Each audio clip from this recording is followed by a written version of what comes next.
6月一場大雨奪走咗一個就快做爸爸嘅男人嘅生命。西貢沙尾村呢一條私家橋突然河水暴漲，將揸車過橋嘅黃永光連人帶車沖走。佢嘅車吊起，擋風玻璃爛晒，成架車都係水草。但係司機就唔見咗。潛水員揾咗好耐都冇發現。10個鐘頭之後，1公里外，即係西貢碼頭附近，警方揾到屍體。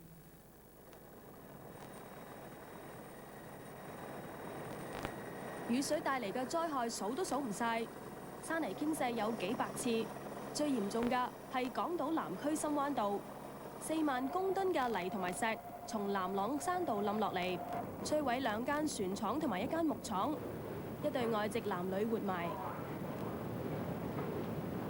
一大片嘅山坡全部冧晒落嚟。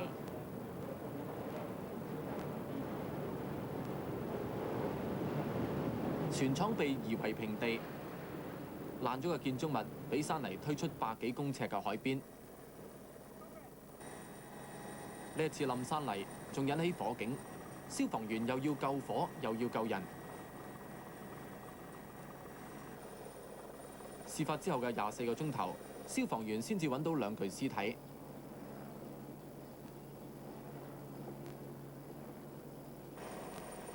柴灣冧嘅山泥就奪去一個16歲青年嘅性命。姓周嘅2父子半夜要開工，途經翡翠道柴灣浸信會教堂外面，一齊俾山泥擲住。爸爸獲救，但係16歲嘅仔就14個鐘頭之後由消防員掘翻出嚟。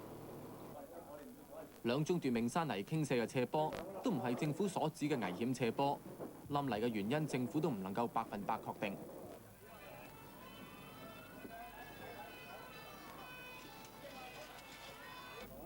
呢一次就唔係天災。新蒲崗大有街一個拆緊嘅地盤，突然間有石冧落嚟，打中咗巴士頂，造成巴士乘客1死1傷。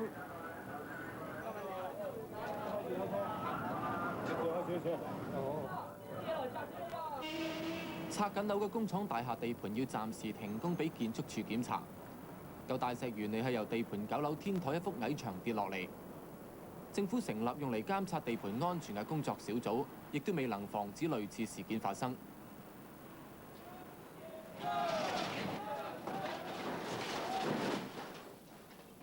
觀塘仁愛圍繁忙嘅食街發生慘劇，一塊面積2米乘10幾米嘅石屎簷篷突然間冧落嚟，壓死咗個裝修工人。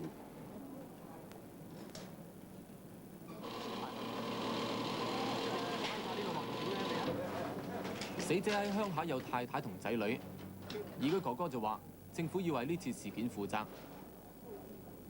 冧落嚟嘅簷篷事後證實係僭建㗎，影響所及，仁愛圍一帶200個業主都收到政府發出嘅清拆令，要即時拆晒嗰度嘅僭建物。根據政府估計，全港僭建物大約有100萬個，咁多數集中喺舊區。政府建議要立例，規定要舊樓嘅業主聘請建築師驗樓，證明自己冇僭建。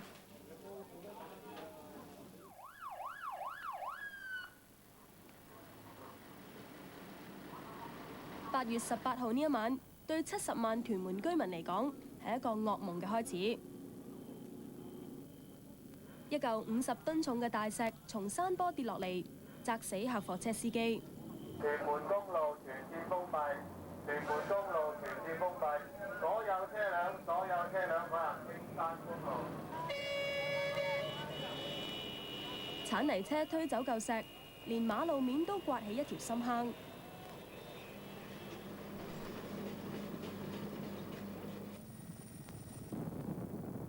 公路要封閉，唔單止切斷咗屯門來往市區嘅大動脈，令到70萬屯門居民要捱塞車，仲暴露咗屯門公路原嚟係危機重重。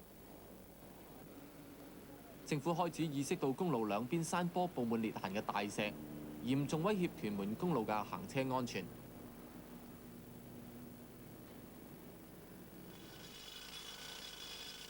唔夠一個禮拜，屯門公路又因為護土牆發現新嘅裂痕而要封閉。呢一次要用15條鋼筋嚟固定移咗位嘅石頭同埋泥土。屯馬灣仔及屯灣直出碼頭2樓。又係一個禮拜之後，颱風肯特帶嚟嘅雨水，令到屯門公路5處斜坡有危險。政府又決定即時封路2個禮拜。每一日都係已經嘥成個幾個鐘頭，已經先至出到去。而家封路話要封2個禮拜，咁對我哋嚟講，真係差唔多一個噩夢嚟㗎啦。呢次碰啱學校開課，朝早未夠6點鐘就開始塞車。警方嘅防暴小隊喺碼頭維持秩序。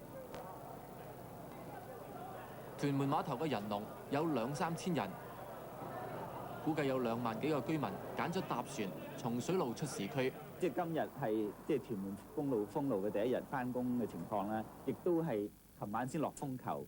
咁2件事碰啱一齊發生咧，就難以避免㗎啦。呢個唔係話唔想配合好啲嚇，而係天意如此。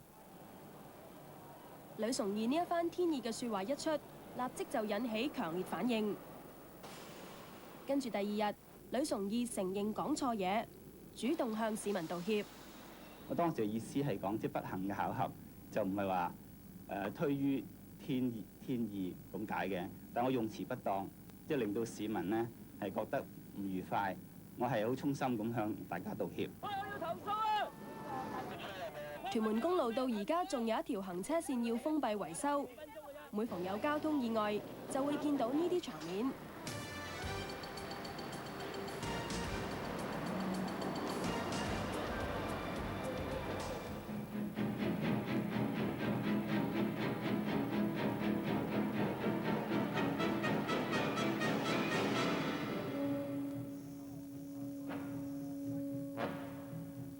泳季仲未開始就連續有3個人俾鯊魚咬死，係本港有紀錄以嚟最多人俾鯊魚咬死嘅一年。6月1號，蛙王曹錦新喺清水灣小鐘林潛水失蹤，後嚟證實佢已經遇害。事發第2日，冇幾遠嘅相思灣又有一個髮型師俾鯊魚咬死。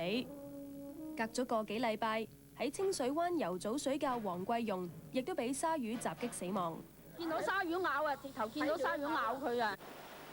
嗰次鯊魚咬人係喺離岸10幾公尺、只有心口咁淺嘅水發生，再加上短短2個禮拜就死咗3個人，更加令到游泳人士喪膽。由嗰日起，西貢清水灣所有嘅泳灘都掛起鯊魚旗，唔准人游水。政府請嘅專家唔主張派人獵殺鯊魚，於是安裝呢一類防鯊網就成為唯一預防鯊魚襲擊嘅方法。經過4個月嘅辯論，區域市政局喺10月終於決定要動用3880萬，再喺新界8個海灘裝防鯊網。全港有防鯊網嘅海灘會增加到11個。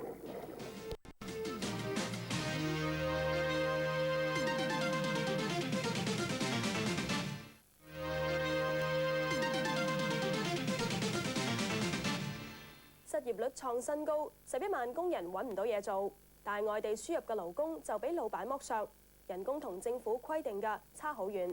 香港嘅經濟增長放慢，市民消費意欲低，唔想買嘢，樓價大幅下跌2成幾，到年尾先企穩。另一方面，仲有2萬幾個越南船民滯留，遣返嘅速度唔理想，仲不時騷亂，困擾住香港人。治安方面就唔算差，嚴重罪案大幅減少，但係兇殺案仍然經常發生。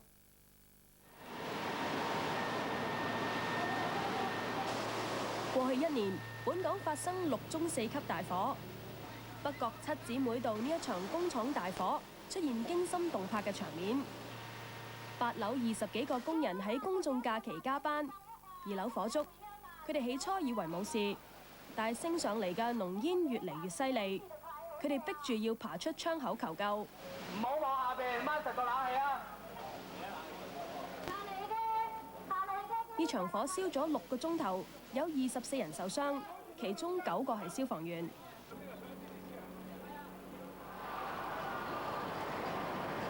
皇都大廈呢一場火就帶出咗商住大廈密封式間隔嘅危險。商場漏電着火之後，濃煙一直唔散，令到大廈200個住客要困在天台幾個鐘頭。呢座大廈過去燒過3次。大廈係73年前起嘅舊樓，並冇自動灑水系統，救火困難。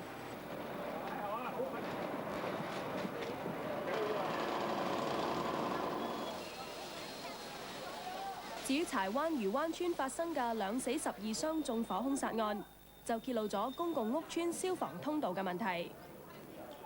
5樓嘅單位俾人放火之後，消防員3分鐘就到場，但消防車開唔到入最近大廈嘅空地，冇辦法用消防雲梯救人。嚟開年啦，講一講啦。慢慢嚟啊，慢慢嚟啊，慢慢嚟啊！緊急關頭，消防員徒手由大廈外牆爬上樓，被困嘅居民亦都要爬去安全嘅地方。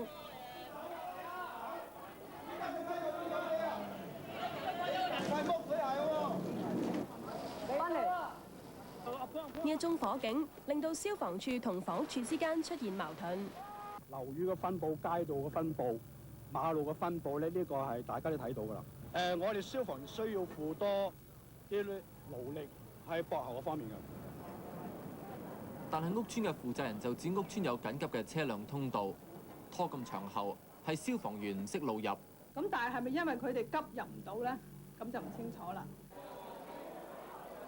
第2日，消防處又有唔同嘅解釋。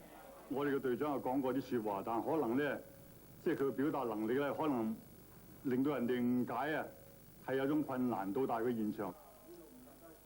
究竟係邊個錯呢？1個月之後，房屋司發表嘅調查報告就話，大家都冇錯，咁只係房屋署公關反應唔夠快，加上傳媒斷章取義，令到2個部門公信力受損。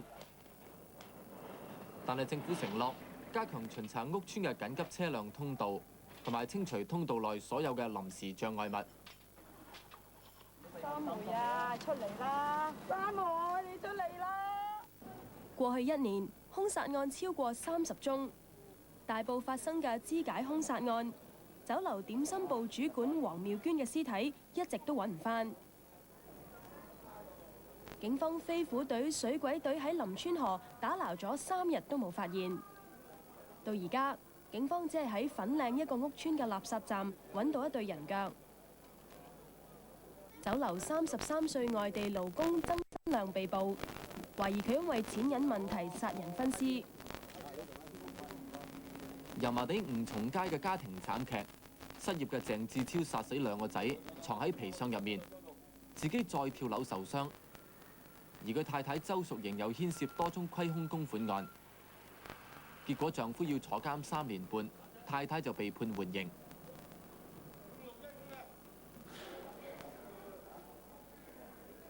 大埔富亨村長者住屋單位，3個由社會福利處安排一齊住嘅老人家，因為爭廁所同埋廚房用發生爭執，一個老人家斬死另外2個之後吊頸死咗。社會人士批評社署立亂將唔夾嘅老人家安排住埋一齊。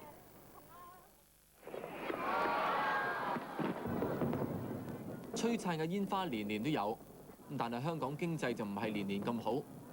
95年經濟增長放緩咗，全年預計只得5%。政府話經濟差咗，只係暫時㗎，遲啲會自動調整。而家現時香港嘅經濟制度咧，實咗一個好，我睇嚟一個好完美嘅電腦一樣。你唔好立亂搞佢，你如果立亂搞佢嘅時候咧，你就會發覺有咗好多不良嘅後果㗎啦。咁如果你俾一啲耐性嘅時候咧，佢自動就會調整嘅。香港嘅銀行水浸，存款有21000幾億，但市民消費意欲差，唔肯使錢。零售業表現最唔理想，7月份全港零售量仲少過舊年同期，其中汽車零售可以話係最慘淡㗎，賣嘅新車比1年之前少咗1/3，消費意欲低同失業率攀升都有直接關係。歡迎大家嚟到由勞工處主辦、僱員再培訓局贊助嘅招聘廣場。過去1年揾唔到嘢做嘅人越嚟越多，一個咁嘅展覽出乎意料咁樣吸引咗2-3千人嚟揾工，連勞工處都話估唔到。失業問題嚴重，婦女受嘅影響最大。本港嘅失業率由年初嘅2.8%升到最新嘅3.6%，失業大軍有11萬5千幾人，開唔足工嘅都有7萬幾，失業率係11年嚟最高嘅。港督先後2次召開就業高峰會，2次會開完，但係都冇具體嘅解決辦法。雷聲大雨點少啊，即係因為高峰會啊，名稱就好大，咁但係咧實質嘅嘢就唔多，關鍵問題未解決。輸入外地勞工，輸入外地勞工，打爛本地工人飯碗，打爛本地工人飯碗，反對輸入外地勞工。工會不斷搞集會、搞遊行，反對政府輸入外地勞工。失業問題一直惡化，政府同意削減外勞配額。幫助失業人士咧，一方面係幫佢揾嘢做，另外一方面咧，佢哋都可以咧係透過我哋嗰個綜援金咧係申請咧係救濟嘅。而外地勞工就接二連三爆發工潮，抗議俾老闆同中間人剝削，又揭示咗輸入外勞嘅制度存在好大漏洞。已經揭發嘅資料顯示，有2500幾個中國同泰國嘅工人俾人克扣人工。呢件事已經引起咗北京嘅關注，派人去廣東同福建調查。咁樣嘅待遇咧，我哋覺得係唔可以容忍嘅。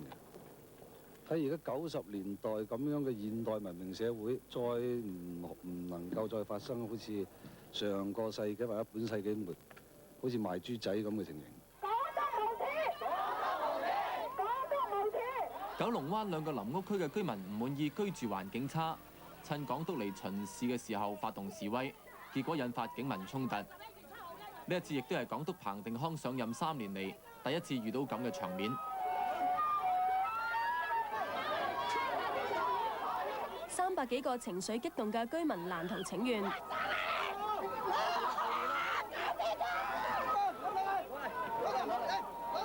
有人企圖將一隻老鼠放喺港督嘅座駕上面，衝突令到10個人要去醫院敷藥。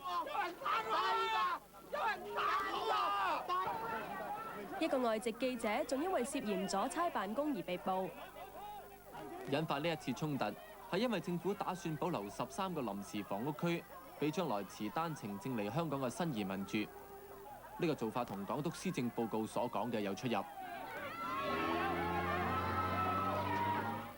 政府一方面大力發展公共房屋，另一方面又要收返富戶嘅單位俾有需要嘅人住。房委會打算向公屋富戶開刀，尤其係嗰啲超級富戶。佢哋嘅資產咧達到2000萬、3000萬，超級富戶咧就係有5間屋，有4間鋪。佢哋建議所有住滿10年嘅富戶都要審查資產同埋入息。所謂資產包括咗存款、物業、私家車、的士、小巴、股票同埋基金都要計。呢個4人家庭資產如果有160萬，又或者月入4萬蚊，咁就要交市值租金，除非佢交翻單位俾政府。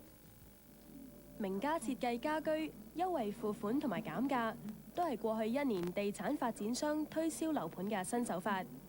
目前樓價已經比93年最高峰嘅時候跌咗2成幾，樓價亦都穩定落嚟。過去1年賣地成績唔理想，但係10幾日前今年最後一次賣地，氣氛又突然熱烈起嚟。講到一幅有海景嘅豪華住宅地，以高出底價5成半成交。拍賣官話：呢次賣地嘅氣氛咁熱烈，係全年罕見嘅。越南船民一直困擾住香港，而家仲有22000人滯留。萬宜船民中心嘅船民抗拒遣返，爬上鐵皮屋頂，搖旗吶喊，又拉橫額示威，最後所有船民都被制服。但係呢一次令到55人受傷。個幾禮拜之後，白石船民中心嘅上空好似戰場一樣，由日到夜，政府一共發咗3250個催淚彈。白石嘅船民要逐步搬走，觸發呢一次歷嚟最大規模嘅騷亂。由呢日起，越嚟越多船民改變主意，唔肯參加自願遣返。返越南嘅船民人數創新低。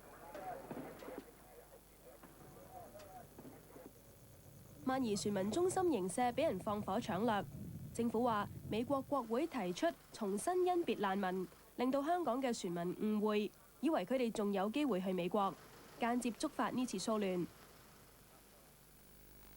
一個星期之後，港府有秩序遣返越南船民，遇到更大嘅反抗。一啲人要8個懲教處職員抬上飛機，有啲要雙手反鎖先可以抬上機，仲有幾個要用毛氈全身包住。90個船民趁住夜晚剪爛鐵絲網偷走，警方喺西貢一帶陸續拉返部分人。船民咁大規模偷走，以前從來都未試過。懲教署事後發表嘅報告話，會處罰疏忽職守嘅職員，同埋增加夜間照明，仲會加多幾個哨崗。鐵絲網剪爛嘅窿雖然立即燒返焊，但係仲有28個船民揾唔返。平靜咗3個月，萬宜嘅船民又騷亂，有人用貨櫃箱頂住營舍大閘，結果政府要出動裝甲車撞門。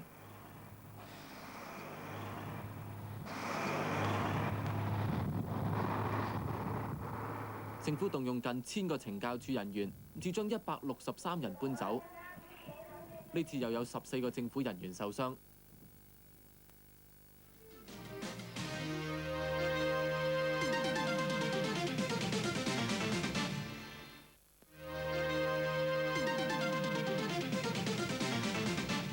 今年可以話係香港嘅選舉年，3月嘅市政局選舉同埋9月嘅立法局選舉都創下咗最多人投票嘅紀錄。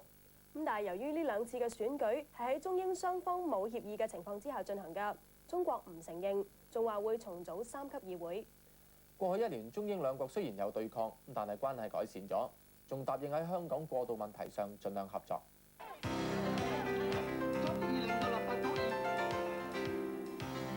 9月17號，香港舉行歷嚟最大規模同最複雜嘅立法局選舉，60個議席透過4種方式，直接或者間接選出。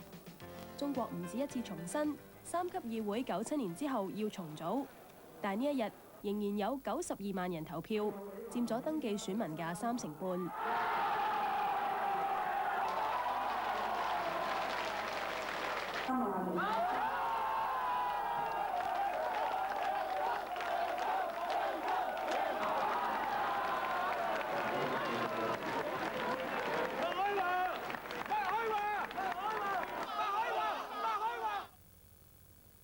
結果民主黨得到嘅議席最多，有19席，成為立法局內最大嘅政黨。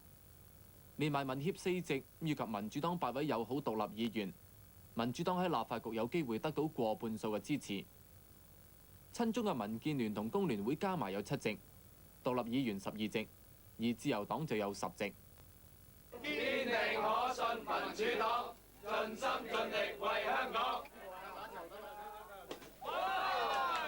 呢個成績咧係的確上咧，我哋係覺得係非常之滿意啊！我哋初預計可能係17個，咁而家係19個。民建聯幾個候選人雖然都落敗，但係佢哋喺立法局嘅聲音就比以前多。並唔係客觀嘅結果證明選民唔支持民建聯，客觀嘅結果呢係證明4成以至到1半嘅選民係支持民建聯。我哋一批植根香港、開明進取嘅親中嘅基層力量，能夠俾我哋市民接受，係我哋非常非常之開心。對於選舉結果，港督表示滿意，但係中國外交部、新華社以及國務院港澳辦公室都話，立法局97年要終止，3級議會唔可以過渡97。中國副總理兼外長錢其琛更加話，立法局選舉係英國度身訂造㗎，所以唔公平。將來會隨住英國對香港管治結束而終止。兩體裁議啊，是英國方面港英當局根據他們的願望來做的，所以是不公正。港澳辦主任魯平5月訪港嘅時候，就將注意力擺喺公務員方面。佢批評港督唔合作，阻住佢同公務員接觸。我希望能夠港英政府能夠讓這些公務員跟我們來接觸，對這些公務員和我們接觸不要加什麼限制。魯平要求同布政司陳方安生喺珠海見面，亦都告吹。2個月之後，陳方安生秘密訪問完北京，見咗魯平同錢其琛。我諗唔係話秘密嘅形式，只不過話咧就即係喺即係未曾上京之前咧冇話公開公佈嚇。不過我覺得咧呢個係即係對整個香港同埋公務員嚟講咧係有利嘅。踏入10月，中英兩國緊張嘅關係開始緩和。彭定康同周南喺國慶酒會有傾有講，祝完酒大家行落台嘅時候，仲互相禮讓一番。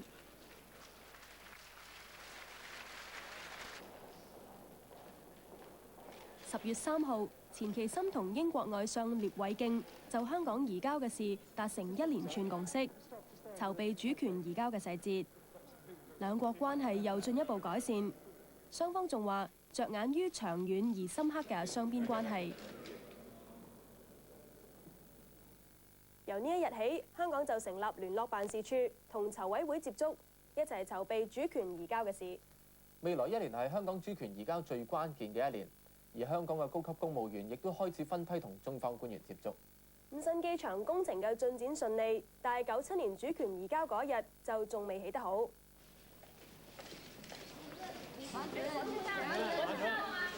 第一次非正式接觸，由公務員事務司司組長率領一批房屋科同埋教統科有份做決策嘅官員出席，而中方就由港澳辦公室副主任黃鳳超專程由北京嚟參加。我們誠懇地希望，現在香港政府任職的公務員能夠安心工作，97年以後繼續為香港人服務，為特區政府服務。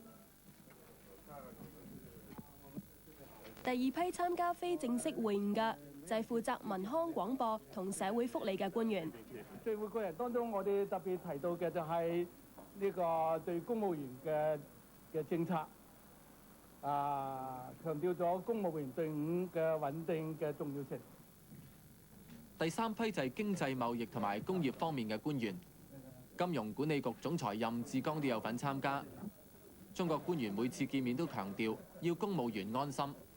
有不少的公務員呢，他們現在正在以香港未來主人翁的責任感和積極的心態去迎接97。中國對香港公務員嘅政策由預委會提出，佢哋上個月最後一次全體會議建議，香港18萬公務員除咗司級官員要符合特別規定之外，97年之後全部都可以留任。成立咗3年幾嘅預委會由國家主席江澤民接見之後已經自動解散，全部預委成員都再受聘成為籌委會委員。有150人嘅特區籌委會喺未來1年要負責籌備同組織香港特別行政區第1屆政府。因病差唔多半年冇露面嘅港澳辦公室主任魯平恢復工作，佢喺預委會會議否認自己患上癌病。有些人以什麼消息靈通人士自居，什麼胡說八道，別聽他的這些。佢又提出將來特區行政首長嘅條件，佢話呢個人要了解香港，有行政經驗同能力，仲要有威望，可以同中央政府溝通。中英兩國拗咗4年嘅終審庭傾掂咗，協議一簽，雙方全速籌建終審庭，保證97年之後香港唔會有司法真空。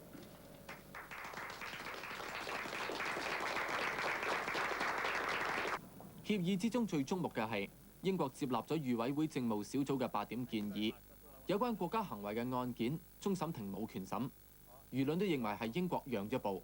不要這麼說了，我們是剛才我講的是雙方共同努力啊，反正我們體現了互諒互讓的一個精神吧啊。呢座喺中環嘅法定歷史建築物會用4550萬嚟改建做終審法院。97年7月1日主權移交當日開始運作。照这个速度往前开，不用多少年，肯定车毁人亡。车上坐的是600萬香港市民。中國嘅官員指香港將來用喺社會福利嘅開支太大，唔單止措辭強烈，仲將矛頭指向港督彭定康。他是英女王派來的，集大權於一身的港督。根據英皇志告，你們看一看，他跟未來的特別行政區的首長比較的話，是一個大獨裁者。統統是香港政府。陳佐洱發咗2炮之後就收口，喺其他場合亦都迴避社會福利開支嘅問題。咁但係中英雙方喺其他方面嘅爭論並冇停止到。冇指喺人權法就係、漁委會3個法律專家建議中國撤銷人權法其中8條，令到法例回復返到未修訂之前嘅狀態。呢個建議喺社會上引起強烈反應，激烈爭論嘅時候，新華社將首席大法官楊鐵良亦拖埋落水。連楊鐵良先生都表示，香港的就是原來這個人權法案條例了，是破壞了香港的現行的法治的，而且呢，他這個意見呢是很完整的，應該說是經過了深思熟慮的。呢件事呢，就令我呢就好尷尬，好遺憾。社交場合講嘅説話都要俾人公開嚟發表，鄭重其事當係一件事嘅呢，我亦都冇話可説。楊鐵良一直都認為自己冇做錯嘢。用感情啲説話講咧，天日昭昭，我完全冇做錯事，故此我真係可以莫高個頭做人。楊鐵良幾日之後用書面發表佢對人權法嘅睇法，律政司亦都回應，但係中英雙方仍然各説各話。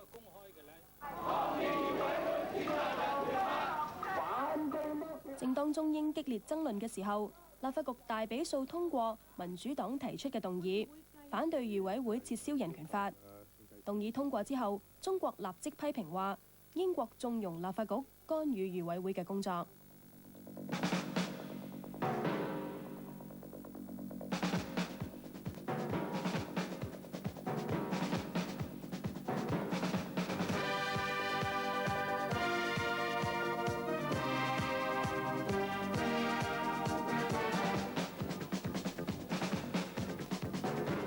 香港歷嚟最大規模、耗資1580幾億嘅新機場10項核心工程全速進行緊。除咗機場之外，仲有龐大嘅發展計劃。九廣鐵路公司啱啱研究，想將鐵路駁到屯門、元朗、落馬洲同羅湖。如果起得成，會成為全港最龐大嘅鐵路系統。至於價錢方面，估計係750億。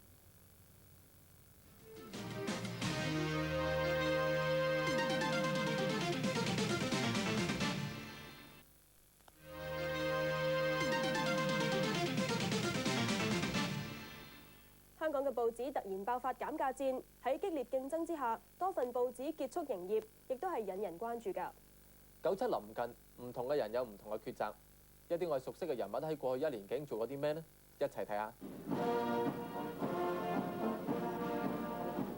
陳方安生以處理港督嘅身份檢閱退伍軍人會操，當日啱啱係鄧小平生日。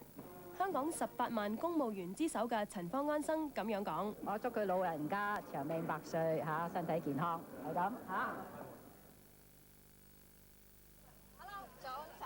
3日之後，陳方安生應邀返安徽合肥嘅鄉下探親。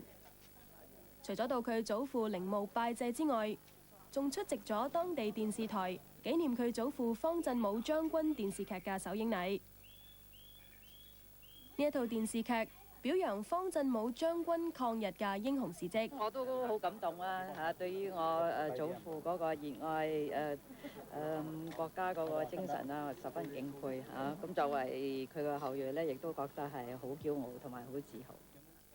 雖然話係私人訪問，唔涉及政治，但係陳方安生代表母親送俾省政府嘅畫，畫中嗰隻帆船，帆上面係寫住順利過渡同埋陳方安生嘅字眼嘅。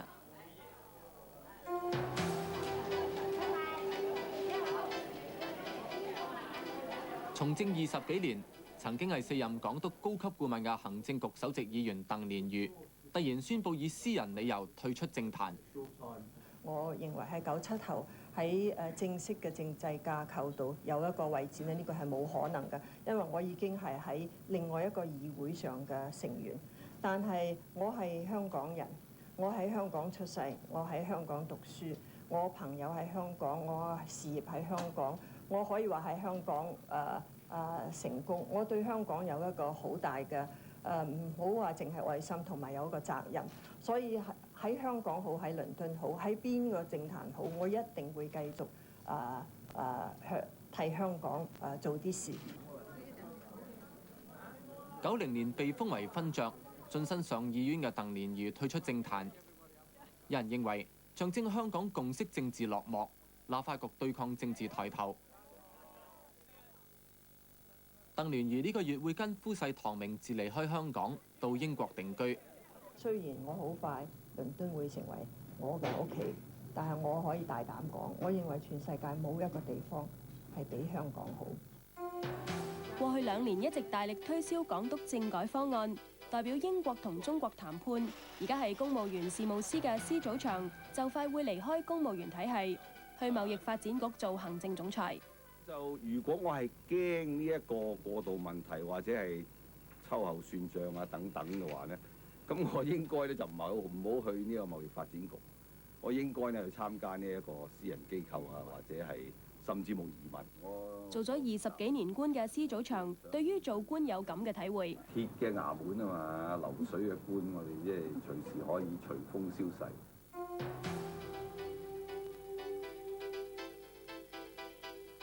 喺中國政治架構入面最高級嘅香港人曾憲梓，俾人揭發有案底。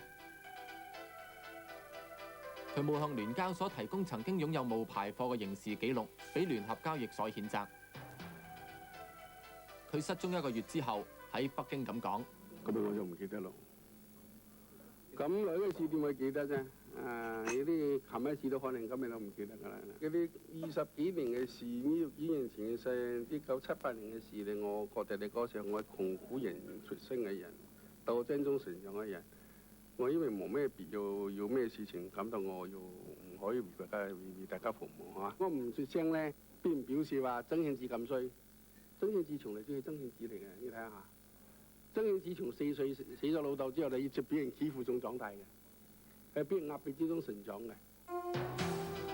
羅德成俾人發現利用特權，透過特別嘅渠道喺廣東攞咗本中國護照。佢話作為預委係代表中國接收香港，攞中國護照適合啲。將來香港係回歸中國，我係中國人，我點解唔攞個中國護照？即係我覺得係咁簡單，即係唔係複雜，你唔好複雜化嗰個問題。但係就唔係歸。羅德成放棄咗英國護照，但係就唔肯放棄英國俾佢嘅 CBE 勳銜。放棄勳銜係冇規矩啊嘛，人哋送嘢俾你，點會回翻俾人咧？即係呢個有多少冇規矩嘅，真係。正當未來特區護照未有定案嘅時候，羅德成嘅護照風波引起咗一啲震撼。佢表示要調查係邊個向外界泄露呢啲資料㗎。我啲私人資料有乜理由攞到外出㗎？小城故事多。風靡中港台嘅歌手鄧麗君突然暴斃，佢嘅靈柩蓋上國民黨黨旗同埋青天白日滿地紅旗幟。喪禮有台灣嘅黨政軍領導人出席。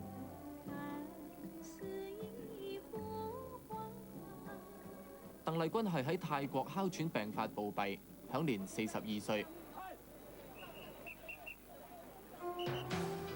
科技大學研究生兼實驗室助理梁偉卓做實驗嘅時候吸入有毒氣體，梁偉卓嘅爸爸指校方有疏忽，應該要叫佢走咁咯，即係話佢都唔知道邊度打邊度。科大撥出10萬蚊做殮葬費，俾家屬應急。死因庭仲未有裁決，而佢嘅賠償就要等有結果之後先至決定。一週刊2個記者俾福州國家安全局扣留咗4日，獲釋返港。佢哋事先冇申請，就喺中國福州坐檔軍事演習。屈穎妍同謝明莊簽咗悔過書，承認非法採訪。我諗我哋從來冇攝取過任何軍事機密。不過，中國官方就指佢哋喺週刊總編輯指示下，非法攝取國家機密，將佢哋驅逐出境。95年年尾，本港嘅中文報紙突然間打破歷嚟劃一售價嘅傳統，爆發減價戰。東方首先由5蚊減到2蚊，其後《蘋果日報》減到4蚊，成報同天天減到2蚊，新報就更加大幅減到1蚊。香港報業面臨一個一個好殘酷同埋一個好慘烈嘅時刻。呢個減價戰，我相信會導致好多嘅報紙喺經營方面呢，財務方面係會發生困難。喺減價戰中，4份報紙停刊，主要都因為經濟嘅問題。華南經濟新聞就因為銷路唔理想。有26年歷史嘅《電視日報》，亦都因為成本上漲同埋老闆冇時間打理，決定結束營業，唔再經營。台灣資金嘅《聯合報》就因為打唔開中國大陸嘅市場，又遇上減價戰，唔想繼續蝕落去。主要係呢個市場已經亂咗啦。你呢個報紙減咗價落嚟啊，想升翻就好難。事實上呢個時候傾嘅咧，應該係傾報紙起幾多錢嘅，唔係傾減價。但係而家咁樣造成一個咁嘅因素，你想起翻啲價錢咧，根本做唔到。咁你一路貼落去咧，變咗一個無底深洞。至於快報就指目前報業喺低於成本嘅價錢經營唔健康。快報可以驕傲講一句，唔算係最好嘅報紙，但亦都算係張好嘅報紙。所謂要暫時結束，呢個心情係好沉重。早喺年初，有69年歷史嘅《華僑日報》就因為經營困難，賣盤唔成功而要結束。考慮到經營嗰個方法同埋收益嘅問題咧，股東嗰方面就要作一個決定。咁呢個係純粹嘅經濟嘅決定。咁多報紙喺短時間內結束營業，係香港歷史上未試過㗎。過去1年，亦都有新出版嘅報紙加入競爭。《蘋果日報》6月創刊，曾經用換領印花嘅方式變相減價，吸引讀者。當時受到多方面反對。報紙減價戰亦都蔓延到週刊。12月20號出版嘅《東週刊》，售價由18蚊大幅減到8蚊。至於佢嘅競爭對手《1週刊》，就暫時未有回應。不過出版咗1年，隨《經濟日報》附送嘅消閒雜誌《逍遙派》就結束，完成佢嘅歷史使命。重光50週年，香港舉行歷嚟最大規模嘅紀念。